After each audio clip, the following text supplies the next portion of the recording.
Au Cameroun, l'écosystème de mangrove n'est pas à l'abri des menaces dans les zones de l'estuaire du Cameroun, du Rio de Léré et du Riontem. Plus de 3 millions de Camerounais en moyenne tirent bénéfice des ressources de la mangrove.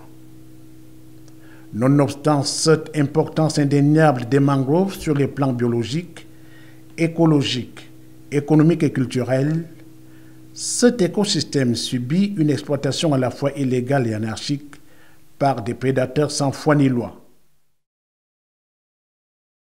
C'est dans l'optique de renforcer la protection et de réduire la dégradation des zones de mangrove, tout en aidant les communautés locales à réorienter leurs activités économiques vers des actions qui améliorent leurs conditions de vie et aident à la conservation de la biodiversité, que le projet de gestion communautaire durable et conservation des écosystèmes de mangrove au Cameroun a été exécuté par la FAO et mis en œuvre par des partenaires étatiques que sont le ministère de l'Environnement, le ministère des Forêts et de la Faune d'une part, les ONG nationales que sont Cameroun Écologie, OPED et CWCS d'autre part.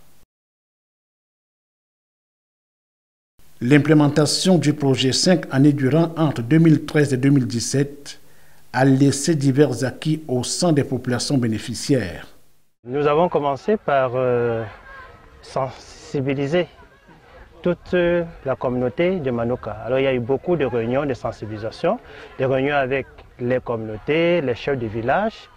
Par ailleurs, on a associé aussi les autorités administratives déconcentrées et décentralisées. Alors, toutes ces réunions ont abouti à la réunion de concertation. Et la réunion de concertation qui a donné lieu à la mise en place du bureau chargé de la gestion de la forêt communautaire. Par ailleurs, il faut dire que dans la mise en place de cette forêt communautaire, les populations se sont organisées en entité juridique. Comme le dit la loi, c'est cette entité juridique qui a l'obligation de gérer la forêt communautaire pour le compte de cette communauté. Avec ses 2700 hectares, la forêt communautaire de mangrove de Manoka, dont le processus de création a été conduit par Cameroun Écologie, a fait l'objet d'une étude mieux, d'un inventaire multiressources qui a permis de ressortir le potentiel à exploiter et à conserver. Site bien déterminé, à savoir une forêt de mangrove et une forêt de TFM. Et la forêt de mangrove est destinée uniquement à la conservation, ce qui n'est pas le cas pour la forêt de TFM qui va permettre à la communauté d'effectuer un certain nombre d'exploitations et de valorisation de cette forêt au titre d'activités de développement.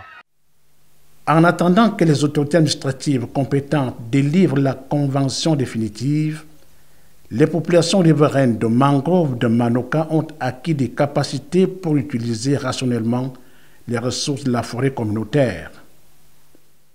Nous avons appris à éviter à détruire la mangrove. Tout ce sur cette mangrove, c'est là où la mangrove qui nous donne la vie, surtout nous les gens qui sont à côté de l'eau. Et de là, nous sommes en train d'éviter à ne pas détruire cette mangrove et d'inviter aussi nos sœurs.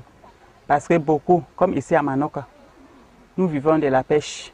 Et de cette pêche, nous fumons les poissons. Et on utilisait cette mangrove, on ne connaissait pas que c'était quelque chose qu'on détruisait, on faisait du mal. Mais après, nous avons su, nous sommes en train d'éviter. Nous sommes en train de chercher autre bois pour utiliser, sauf la mangrove.